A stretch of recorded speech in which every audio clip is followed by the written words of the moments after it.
നമസ്കാരം.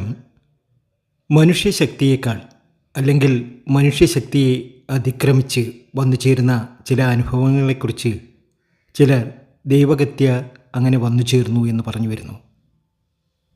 ഈ നക്ഷത്രജാതകർക്ക് അല്ലെങ്കിൽ ഇവരുടെ 28 വയസ്സിന് ശേഷം ദൈവനിയോഗം പോലെ അതിസമ്പന്നരാകാൻ ഈ നക്ഷത്രജാതകർക്ക് യോഗം വന്നു ചേരുന്നു.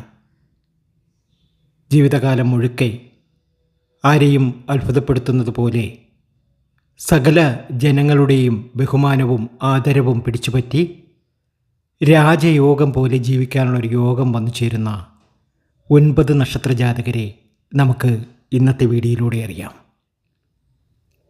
ഇവരുടെ പൂർവികർ ചെയ്ത സത്കർമ്മങ്ങളുടെ ഫലമെന്ന വണ്ണം രാജയോഗത്തോടു കൂടി ജീവിക്കും ഈ നക്ഷത്രജാതകർ. ഇവർക്ക് ദൈവീകത കൂടെയുണ്ടാകും. എല്ലാ ആപത്തുകളിൽ നിന്നും അവർ രക്ഷപ്രാപിക്കും. അവരുടെ ഇഷ്ടങ്ങൾ താനേ വന്നു ചേരും.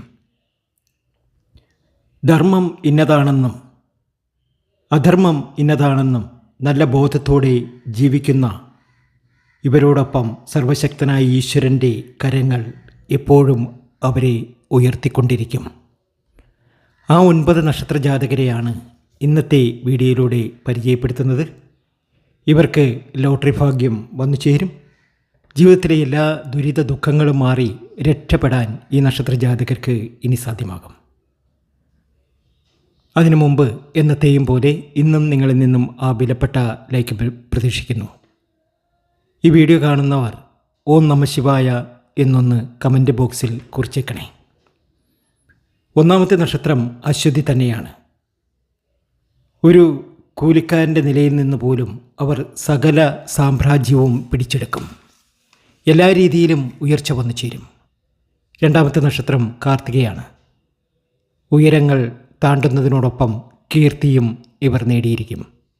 3ാമത്തെ നക്ഷത്രം തിരുവാതിരയാണ്. ഇവർക്കും 28 വയസ്സിന് ശേഷം എല്ലാ സൗഭാഗ്യങ്ങളും അനുഭവിച്ചു തുടങ്ങും. 3ാമത്തെ നക്ഷത്രം പുണർതം തന്നെയാണ്. സ്നേഹത്തോടെ എല്ലാ സൗഭാഗ്യങ്ങളും ഇവർ നേടിയെടുക്കും.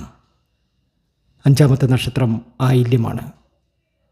ഒരുപാട് ഭാഗ്യമാണ്. നെല്ല് ശുദ്ധജലത്തിൽ കഴുകി ഉണക്കി കുത്തി ഒരു പിടി അവരുടെ പണപ്പെട്ടിയിൽ സൂക്ഷിക്കുക. അവർ എന്നും ധനവാന്മാരായിരിക്കും. 6ാമത്തെ നക്ഷത്രം പൂരാടമാണ്. ഒരു ദുർബാധയും ഈ നക്ഷത്രജാതകരുടെ പക്കൽ അടുക്കില്ല. 28 വയസ്സിന് ശേഷം അതിസമ്പന്നരാകും ഈ നക്ഷത്രജാതകർ. നവഗ്രഹ പൂജ നടത്തുക. ഇങ്ങനെ ചെയ്യുന്ന സ്ഥലത്ത് സർവ സമ്പത്തുകളും വർദ്ധിക്കുകയും കുടുംബാംഗങ്ങൾ ഐക്യതയോടുകൂടി ഇരിക്കുകയും ചെയ്യും. 7ാമത്തെ നക്ഷത്രം പൂയം തന്നെയാണ്. സമുദ്രതീരത്തിലേക്ക് ഒഴുകുന്ന നദീതീരത്ത് നിന്ന് മണലെടുത്ത് 3 വട്ടം തലയ്ക്കൊഴിഞ്ഞ് അത് പഞ്ചഗവ്യത്തിലിട്ട് ഒഴുകുന്ന പുഴയിൽ നിക്ഷേപിക്കുക. സമ്പന്നതയിലെത്തും പൂയ നക്ഷത്രക്കാർ. 8ാമത്തെ നക്ഷത്രം വിശാഖമാണ്. അവർക്കും ഭാഗ്യമാണ്, നേട്ടമാണ്, ഉയർച്ചയാണ്. 9ാമത്തെ നക്ഷത്രം രേവതിയാണ്. ത്രിമധുരത്തിൽ മുക്കി ചെന്താമരപ്പൂവ് 1000 വട്ടം ഹോമിച്ചാൽ 6 മാസത്തിനുള്ളിൽ രേവതി നക്ഷത്രജാതകരുടെ ഗൃഹത്തിൽ അവൻ്റെ എല്ലാ സൗഭാഗ്യങ്ങളും വർദ്ധിക്കുന്നതായി കാണുവാൻ സാധിക്കും. സകല ബുദ്ധിമുട്ടുകളും മാറിക്കിട്ടും.